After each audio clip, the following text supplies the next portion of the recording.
नमस्कार दोस्तों, Nancy boutique channel में आपका फिर से स्वागत है। आज मैं लाई हूँ आपके लिए एक नई वीडियो जो कि आपके लिए बहुत ही इंटरेस्टिंग, बहुत ही जानकारी भरी होगी। तो चलिए वीडियो स्टार्ट करते हैं। उससे पहले अगर आप मेरे चैनल पे नए हैं तो मेरे चैनल को सब्सक्राइब कर लीजिए और वीडियो पसंद आए तो ज़्यादा से ज़्यादा लाइक कीजिए।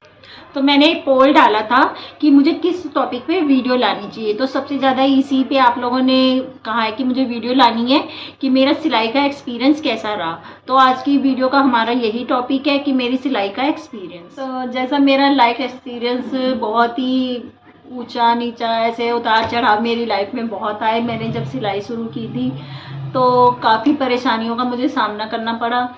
तो पहले जैसे कि हर लेडीज़ को घर में सिलाई आती है, जैसे दादी करती है, मम्मी करती है, चाची करती है, तो इस तरह से सभी को सिलाई आती है, मुझे भी आती थी।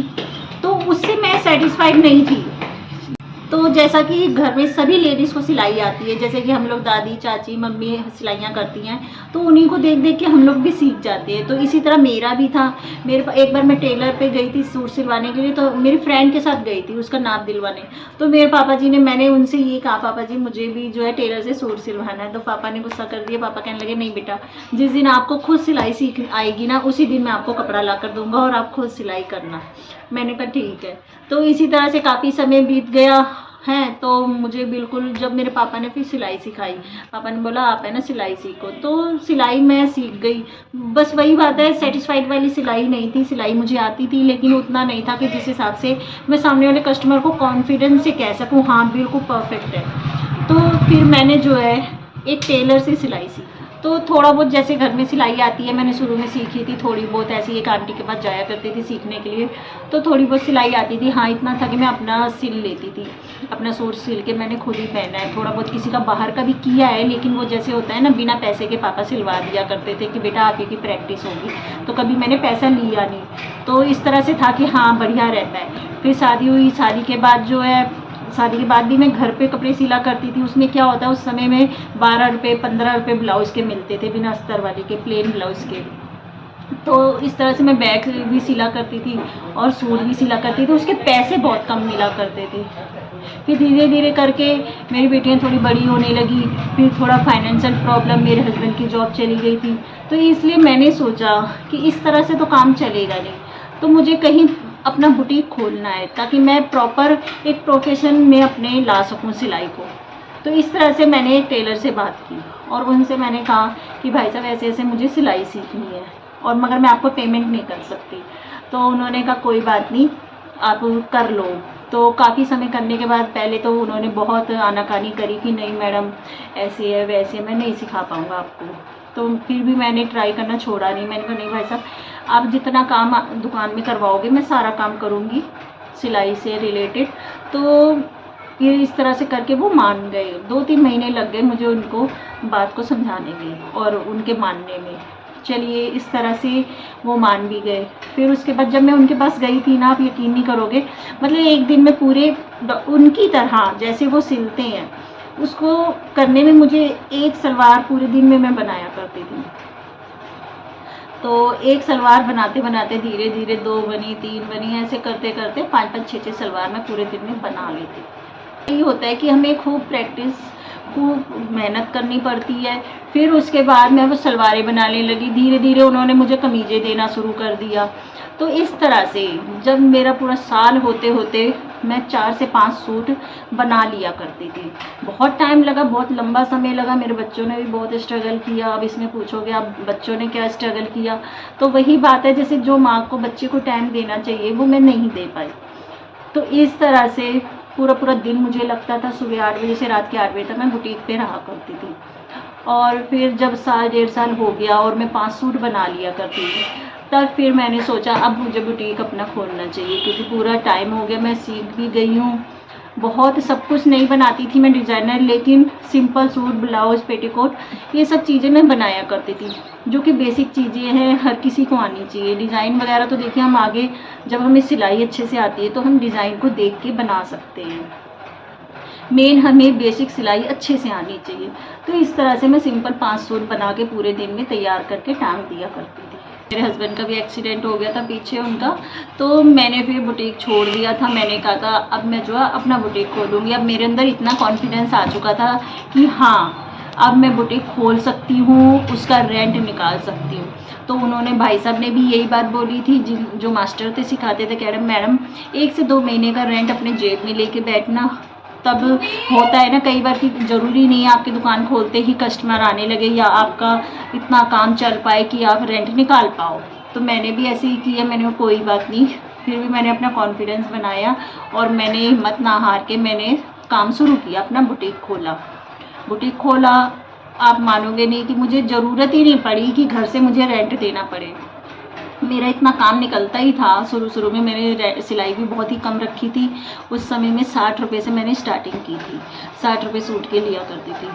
तो एरिया के अकॉर्डिंग, जैसे मैंने बताया पिछली वीडियो में भी, कि हमें सबसे पहले सर्वे करना चाहिए। तो मैंने जिस एरिया में मैं शिफ्ट हुई वहाँ पे पहले मैंने यही चीज़ देखी कि कौन कौन सी शॉप पे क्या रेट चल रहा है। उसी के अकॉर्डिंग किसी के 80 थे, किसी के 70 थे। तो ऐसी नौबत ही नहीं आई कि मुझे किराया अपनी जेब से भरना पड़े। मतलब कहने का कि दुकान में जो है किराया मेरा ईज़िली निकल जाया करता था और बचत भी हो जाया करती थी। तो इस तरह से मेरा लाइफ का बहुत ही स्ट्रगल भरा रहा टाइम। और आज मुझे कम से कम नहीं तो 15 साल हो चुके हैं, 15 से 16 साल हो चुके हैं मुझे सिलाई करते हुए।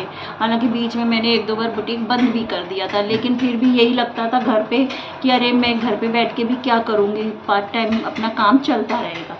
तो इस तरह से मैंने रीओपन 2 बार किया, लेकिन अब लॉकडाउन के बाद दोबारा खोला तो अब चल रहा है और मैं पूरी कोशिश करूँगी कि मैं काम करती रहूँ रेगुलर। तो इस तरह से मेरी लाइफ का एक्सपीरियंस रहा। बहुत ही उतार चढ़ाव देखे, लेकिन ये लास्ट में हाँ सब ठीक है। तो कहने का मतलब ये होता है कि हमें बहुत मेहनत करनी पड़ती है। जैसे कई लोग सोचते हैं कि अरे आसानी से सिलाई आ जाती है या कुछ है, तो ऐसा नहीं होता, हमें मेहनत करनी पड़ती है। आज के टाइम में बच्चे इतनी मेहनत करना नहीं चाहते हैं, वो ये सोचते हैं कि बहुत जल्दी ही हमें आ जाए। तो कहने को तो बस वही सूट, ब्लाउज, सलवार यही सब होता है, लेकिन इसमें प्रैक्टिस की बहुत ज़रूरत होती है। जैसे कहते हैं ना, खाना भी हम किचन में बनाते हैं तो पहली बार अगर कोई चीज़ बनाते हैं तो इतनी बेस्ट नहीं बनती है। उसको हम रेगुलर बनाते हैं तो उसमें और अच्छा बनाता है। तो इसी तरह सिलाई में भी है, जितना आप काम करते जाते हो उतना ही काम में फिनिशिंग आती है। तो अंत में मैं उन सब लोगों को यही कहना चाहूँगी जो हिम्मत हार जाते हैं या शुरू करने से पहले बहुत झिझकते हैं कि पता नहीं काम चलेगा नहीं चलेगा, तो मैं उसके लिए यही कहूँगी कि पहले अपने अंदर कॉन्फिडेंस लाइए। और कॉन्फिडेंस हमारे अंदर तभी आता है जब हम किसी काम को करने में निपुण होते हैं, यानी कि वो हमें बहुत अच्छे से आता है, हमें पता है ये चीज़ हम कर रहे हैं वो सही होगी। तो पहले सबसे पहले अपने अंदर कॉन्फिडेंस लाइए। कई लोग कहते हैं आपकी वीडियो देख के हमें बहुत कॉन्फिडेंस आता है, बहुत अच्छी बात है। और मेरे अंदर भी अगर ये कॉन्फिडेंस है तो सिर्फ इसी वजह से कि मैं काम कर लेती हूँ, तो इसलिए हमारे अंदर कॉन्फिडेंस आता है। आप लोग भी अपने अंदर कॉन्फिडेंस लाइए, काम को अच्छे से सीखिए, सीख रहे हैं, कर रहे हैं तो अच्छे से कीजिए। बाकी सब भगवान के ऊपर है, आपकी मेहनत होगी तो सब सफल होगा। तो इस तरह से आप भी अपना काम करिए और सफलता आपको मिलेगी ज़रूर। अब से मैं अपनी वीडियो में लास्ट में एक कमेंट लिया करूँगी। जैसे कई लोग क्वेश्चन पूछते हैं तो मैं उनके सवाल का जवाब दूंगी, जिनका मैंने आज तक कभी शायद जवाब ना दिया हो, तो मैं उनका कमेंट लूँगी। तो मैं उनका एक कमेंट ले रही हूँ।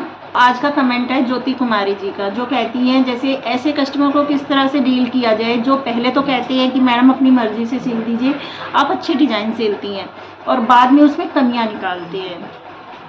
तो ऐसे कस्टमर के लिए देखिए, आप पहले ही जब आप उनका नाप ले रहे हैं या उनका ऑर्डर बुक कर रहे हैं तो उसी समय उनको क्लियर कर दीजिए। या तो आप अच्छे से बता दीजिए या मैं तो फिर अपने तरीके से ही बनाऊंगी, और आप बता दो तो वो ज़्यादा बेटर है। और अगर वो नहीं मानता, आपने सिला है, उसके बाद तो आप कहने लायक ही नहीं हो कि हाँ भाई मेरी कोई गलती नहीं है, आप ये बात कह सकते हो। तो इसीलिए पूरी कोशिश कीजिए कि वही आपको बता के जाए कि आपको कौन सा बनाना है डिज़ाइन। और उसके बावजूद भी अगर करता है तो आप पहले ही अपना बात को ऊपर रखिए शुरू से ही कि भी मैडम आप ही बता दीजिए आपको जो डिज़ाइन बनवाना है। उसके बाद अगर कोई आनाकानी हो तो देखिए भी उसकी मेरी जिम्मेवारी नहीं होगी। तो अगर ऐसे कस्टमर है ना तो उनको पहले ही आप ऑप्शन दे दीजिए। जैसे आपके पास कोई डिज़ाइन हो, आपने लगा रखे हो बना के, तो आप उनमें से ऑप्शन दे दो कि मैडम इनमें से बता दो कौन सा है, मैं तो इसी में से बनाऊंगी। जैसे मैं ऐसे ही बोलती हूँ कि मैं तो इन्हीं में से बनाऊंगी, तो आप इनमें से बता दीजिए आपको कौन सा अच्छा लग रहा है, मैं उन तीनों में से कोई भी एक बना दूँगी। तो इस तरह से आप उन्हें ऑप्शन दीजिए और अपने आप को सेफ रखिए। तो चलिए वीडियो को फिर यहीं पे समाप्त करते हैं। अगर आपको वीडियो पसंद आए तो लाइक कीजिएगा और ज़्यादा से ज़्यादा शेयर कीजिएगा, और आगे कमेंट करके ज़रूर बताइएगा मैं किस टॉपिक पे वीडियो लाऊं। मैं पूरी कोशिश करती हूँ रेगुलर वीडियो लाने की। तो मिलते फिर अगली वीडियो में, तब तक के लिए नमस्कार।